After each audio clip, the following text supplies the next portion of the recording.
আসসালামু আলাইকুম এভরিওয়ান। অনেক দিন পর আবার নিয়ে আসলাম আরেকটা ডিটক্স ওয়াটার বা ম্যাজিক্যাল ওয়াটার। হ্যাঁ, এই ম্যাজিক্যাল ওয়াটার বা ডিটক্স ওয়াটার বানাতে আমার লাগবে মেনলি বিটরুট, তারপরে হচ্ছে আমলকি, কাঁচা হলুদ আর আদা। তো এগুলোকে আপনারা দেখেছেন আমি ভালো করে ছিলে নিয়েছি, নিয়ে ভালো করে ধুয়ে তারপর কুচি করে কেটে নিয়েছি। বাট একটু মোটা করে কেটে নিলেও হবে, কোনো সমস্যা নাই। আর হচ্ছে আমলকিটাকে আমি একটু যে পুঁতা দিয়ে ছেঁচে নিয়েছি, তা যাতে ব্লেন্ড করতে একটু সুবিধা হয়। আর আপনারা চাইলে বটি দিয়ে পিস পিস করে কেটে নিয়ে বিচিগুলো আলাদা করে নিতে পারেন, বাট আমি ছেঁচে নিয়েছি এই আর কি। তারপরে এখন হচ্ছে সবগুলো উপকরণ আমি ব্লেন্ডারে দিয়ে দিব। আমি দুইবারে ব্লেন্ড করেছি, কারণ একবারে তো সম্ভব না। তারপরে হচ্ছে এখানে আমি আন্দাজ মতো বা 1 টেবিল চামচ হচ্ছে গোলমরিচ দিয়ে নিয়েছি। আর হচ্ছে এখানে হচ্ছে একটা লেবু হচ্ছে মানে রস করে নিয়েছি।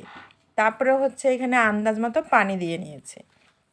এখন হচ্ছে সবগুলো উপকরণ ভালো করে ব্লেন্ডারে ব্লেন্ড করে নিয়েছি। তারপরে হচ্ছে একটা স্ট্রেনারে হচ্ছে এভাবে ছেঁকে নিতে হবে আর কি। তো এই তো ব্লেন্ড করার পর ভালোভাবে চেপে চেপে রসটা বের করে নিতে হবে। সেম আমি যেভাবে বের করছি এভাবে বের করে নিতে হবে।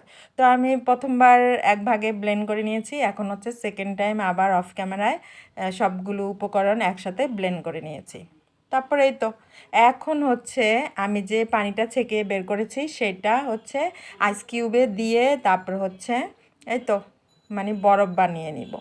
তো আপনারা চাইলে গ্লাসে নিয়ে এটা এভাবেও বরফ করা ছাড়াও খেতে পারেন।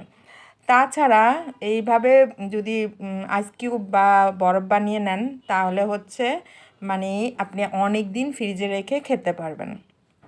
তো এই তো ফাইনালি আমার বরফ বানানো হয়ে গিয়েছে। তো এখন আমি এগুলোকে ঢেলে নিয়েছি। ঢেলে নিয়ে তারপরে হচ্ছে কুসুম গরম পানির মধ্যে মাত্র 2টা কিউব দিয়ে তারপরে হচ্ছে এটা খেয়ে ফেলতে হবে। এইটা হচ্ছে শরীরে ওজন কমাতে সাহায্য করবে। তারপরে যাদের শরীরে হচ্ছে রক্তশূন্যতার প্রবলেম আছে বা আয়রনের ঘাটতি আছে সেটা দূর করতে সাহায্য করবে। তাছাড়া পাশাপাশি ভিতর থেকে ত্বক হেলদি ও ব্রাইট করতে সাহায্য করবে। তো এই হচ্ছে আমার হেলদি ড্রিঙ্কস বা ম্যাজিক্যাল ড্রিঙ্কস বা ডিটক্স ওয়াটার যেটাই বলি না কেন, এইটা হচ্ছে সেই ড্রিঙ্কস। তো আপনারা চাইলে হাফ করে মানে ছোট গ্লাসে বা কাপে করে হাফ করেও খেতে পারেন, আবার চাইলে আমার মতো এরকম আইস কিউব বানিয়েও খেতে পারেন। তো ভিডিওটি কেমন লেগেছে কমেন্ট করে জানাতে ভুলবেন না। আল্লাহ হাফেজ।